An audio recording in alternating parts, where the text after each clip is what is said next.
Torrential downpours weakened drenched parts of the southeastern U.S., submerging roads and houses. Details of these and more coming your way to stay with us.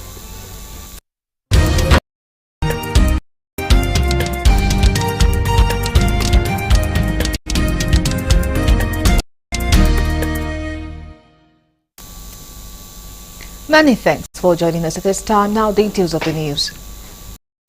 President Bola Tinubu has departed Addis Ababa, Ethiopia, where he participated in the 38th session of the African Union Heads of State and Government. The president traveled for the summit, caught briefing from Minister of Foreign Affairs, Ambassador Yusuf Tugar, and the Charge d'Affaires of the Nigerian Embassy in Ethiopia, Ambassador Nasiru Aminu. Ambassador Tugar had briefed President Tinubu about the summit and some diplomatic wins for the country. Among the wins was the re-election of Ambassador Bankole Adeoye as African Union Commissioner for Political Affairs, Peace and Security. Nigeria also retains its seat on the African Union and Security Council, reaffirming, in the words of Ambassador Tugar, Nigeria's leadership and commitment to peace and security on the continent. The president also attended the summit where he called for the maritime task force for the Gulf of Guinea and opposed the move to split the EU's Department of Foreign Affairs and Security. Now to others. The Speaker of Lagos State House of Assembly, Musa, is currently presiding over the hearing at Lagos State House of Assembly. The meeting held of officials of Department of State Services who had earlier sealed the chamber and office of the Speaker on Monday morning. The DSS officials who later stayed in the chamber were in a physical confrontation with legislative workers at the door of the chamber. The lawmakers earlier forced their way into the chamber around 12:30 p.m. amid solidarity support from the assembly workers. Currently, the sitting was ongoing amid uncertainty. The crisis deepens amid ship tussle between the outstates of Basa and Miranda.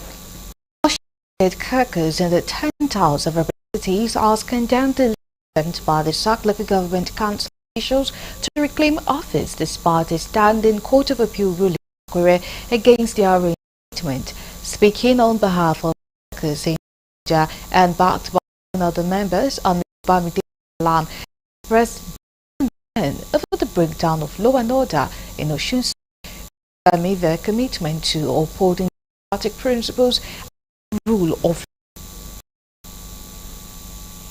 state woke up to the takeover of the local government secretariat across the state by these SAC officials who forcefully broke into the premises of councils in several local governments, aided by thugs and hooligans who have been shooting sporadically, wrecking the people of the state, thereby constituting a very great nuisance and danger to the peaceful people of the state.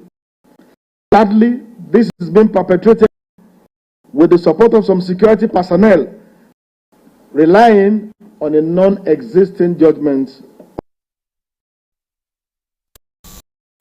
While accusing the Minister of Marine and Blue Economy, Tola APP leaders for orchestrating these untoward events with the support of security agencies, the characterized the situation as a invitation to anarchy, adding that multiple violent attacks have been meted out against the innocent citizens of the state by the APC thugs and security agents. However, appealed to President Bola Tinubu to direct the Inspector General of Police to restore peace and by instruct the National Security Advisor and the Attorney General of the Federation to advise the ruling party against its actions. Hereby call on the President of the Republic of Nigeria and the Chief, who is the Federation, His Excellency President Asiwaju Bola Ahmed Tinubu, calls to all well-meaning persons, organizations and groups, civil society, the media, and the international community, all to order security personnel who are aiding and abetting this violation of the ground number of Nigeria, which is the Constitution.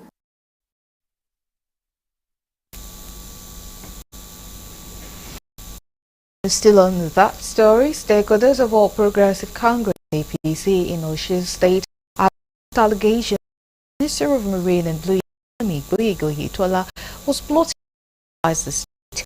This allegation as met fabrication that ought to matter. The stakeholders in the court judge has validated the government election of 2022 and has dictated return of council and managed the rule of law. May react to the development. The State Police Public Relations SP Yemi Opalola, who spoke to residents of police residents to ensure security of lives and properties, and efforts to reach the arrow of the Nigeria Security and Civil Defense Corps made their delay proved abortive. As we have been civil and law-abiding. That is why we have been seeking every legal means to ensure that the law take its due course. It is surprising, however, that the government has gone to deploy so many tactics to avoid enforcement of the judgment, which ought to be automatic and immediate. Governor Ademola Adeleke and had at that stage alleged that the judgment did not reinstate the SAC officers, but after the colossal failure of this tactic, they rushed to order lower court judgment of the APP. You're still on to the news, Galaxy TV. Let's go on a break. When we continue, this day.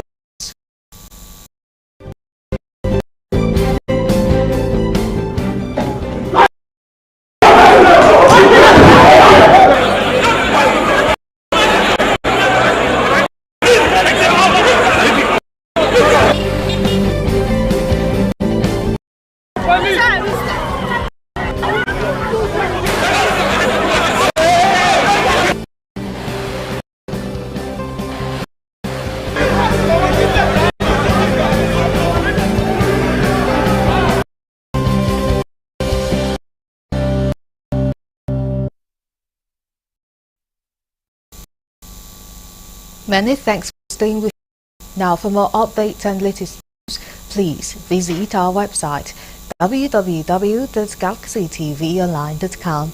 Connect with us on our app. Subscribe to our YouTube channel /GalaxyTV News. You follow and interact on our Facebook page facebook.com/GalaxyTV. Remember to follow and tag us on our Instagram page at Galaxy TV. Our social platforms are user-friendly and can always accommodate your live updates and comments. You can easily scan our IG QR code.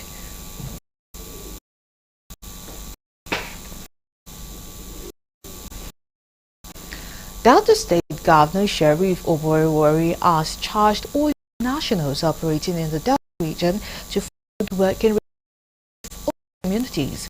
The governor gave the charge when he received from multinational executives on the threat to disrupt oil production in the region. Governor enjoys companies in the area to meet the needs of people as he assured them of a conducive business environment. Respondents to multinational representatives said they had plans to do in sustaining the relative peace in the region. We have slot. Give to the host company. Give to the oil producing community. This is what we have. 2 slots, they'll be happy. So because people are hiring for sharing. How many of our people now are in top management?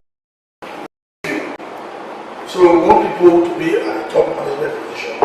And an opportunity to do more in the Delta area and offshore waters. With the investment premise on our to maintain safe and secure operations without oil theft, without issues of vandalism, and without community disruption.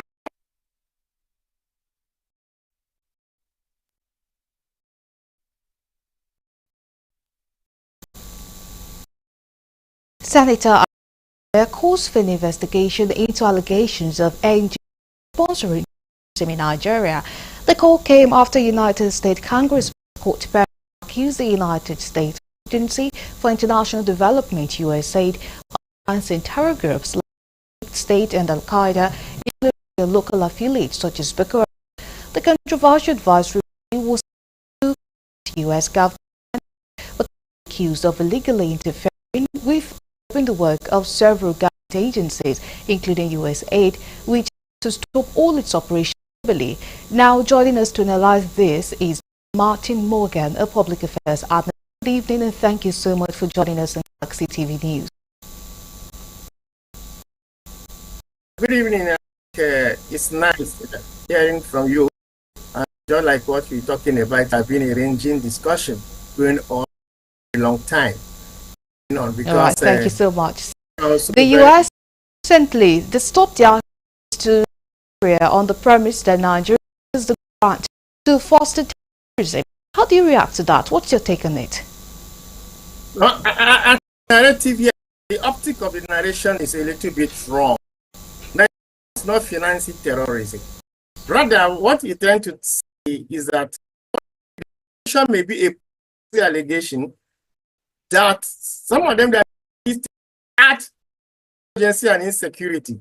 Let me tell you, most in Africa are not Africa. I'm very serious to you. We have like for the USAID. There is a document known as the Kissinger Report.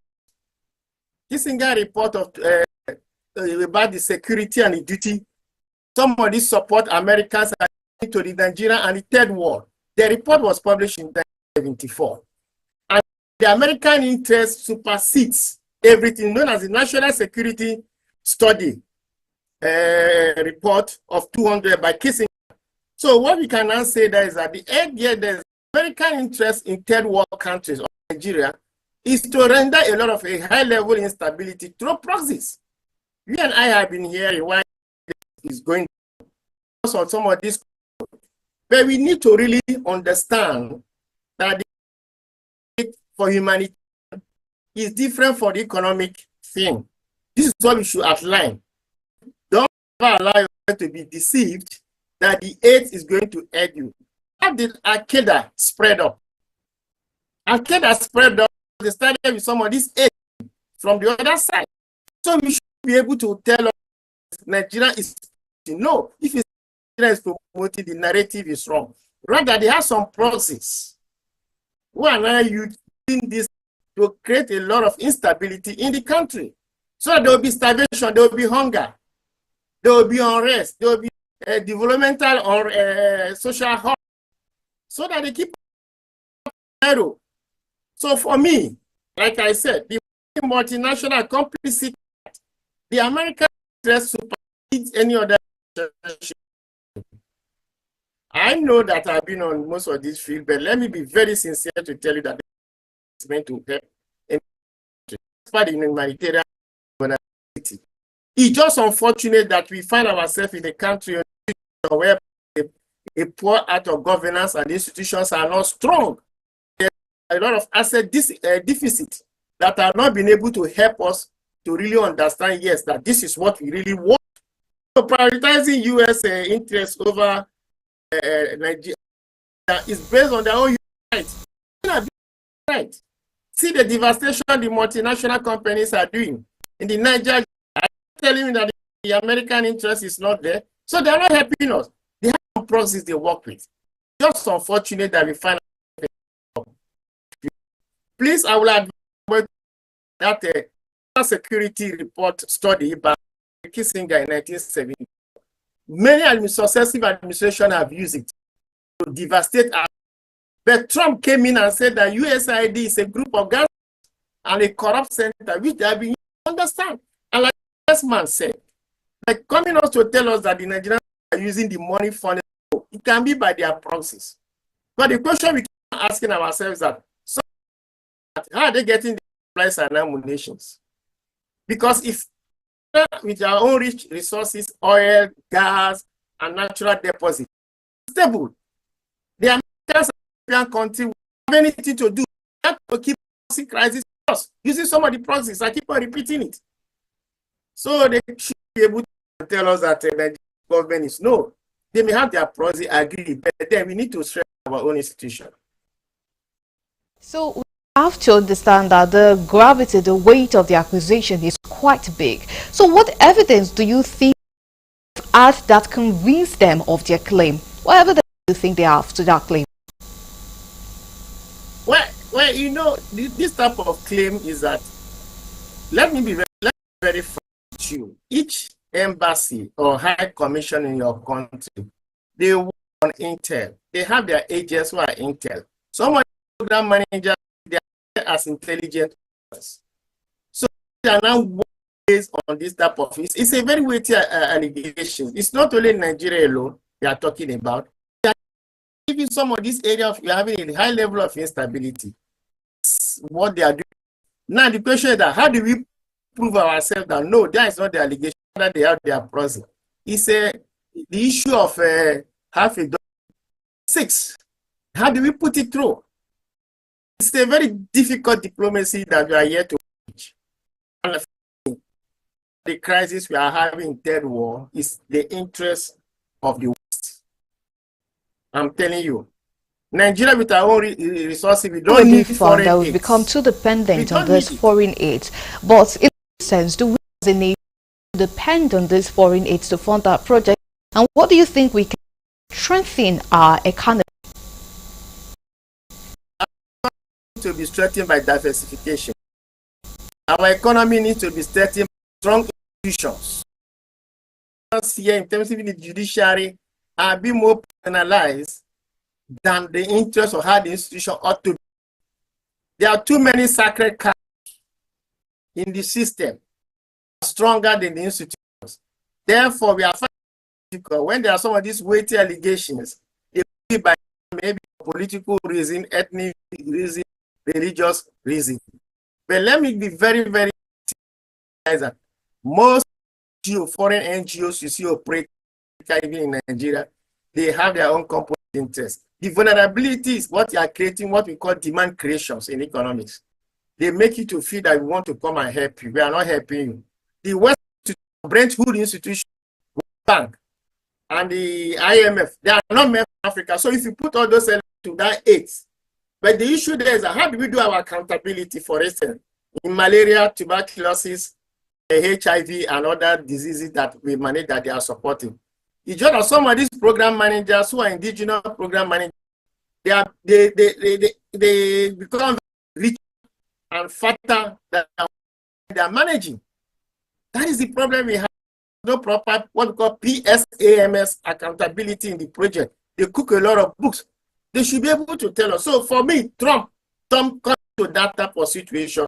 It's now making us to sort of a reawakening us in Africa or in Nigeria to really check our books.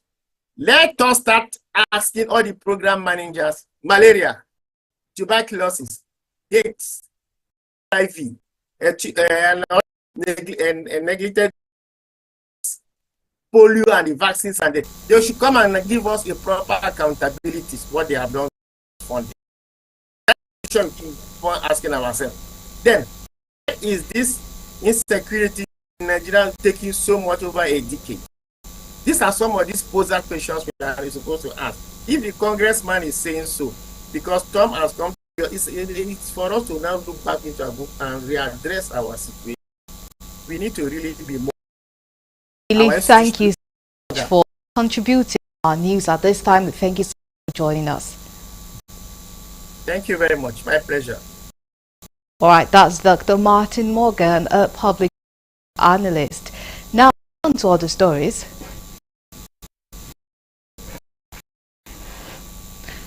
Edo State Governor Senator Monday Okpebholo has vowed to petition the Economic and Financial Commission over alleged financial mismanagement during the administration of predecessor Godwin Obaseki. A report by an administrative panel of inquiry claimed that 96 billion naira was misappropriated during Obaseki's tenure. Okpebholo is known while receiving the panel's report, which was submitted to him in Benin City. The findings were disclosed in a statement issued by his Chief Secretary Freddy Toa. The panel, constituted on December 18, 2024, against the financial claim of the 18 local chairman from September 4, 2023 to November 2024. The report did not the former chairman, but also that prominent figures within the factional People's Democratic Party complicit in the funds. Governor Okpebholo commended the panel for its professionalism and emphasized that financial recklessness in public office will no longer be tolerated. He stressed the need for accountability and transparency, ensuring that those found culpable would face prosecution. The panel alleged that over 1.43 naira was siphoned under the guise of security environment, with the 18 local government chairman contributing to a fund that was allegedly used to a conduit for misappropriation. Now, we move to the international desk news.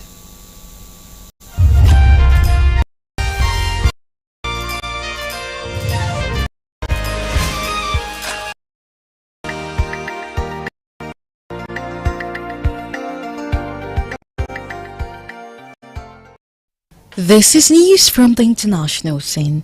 At least 10 people shut down for the weekend out of the southeast US, submerging roads and houses.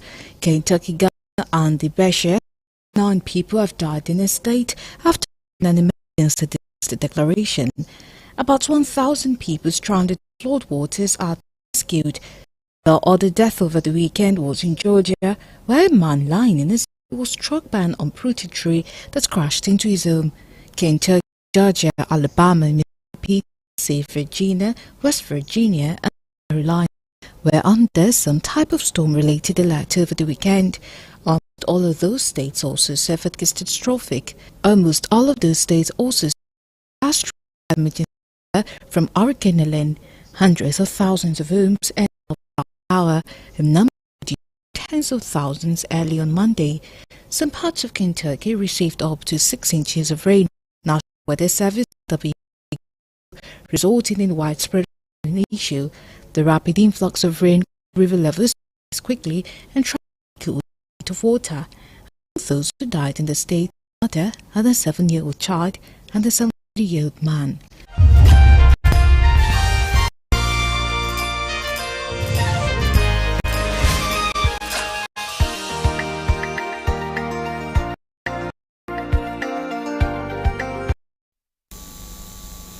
And that's all for you, but do join 9 p.m. for our primetime news.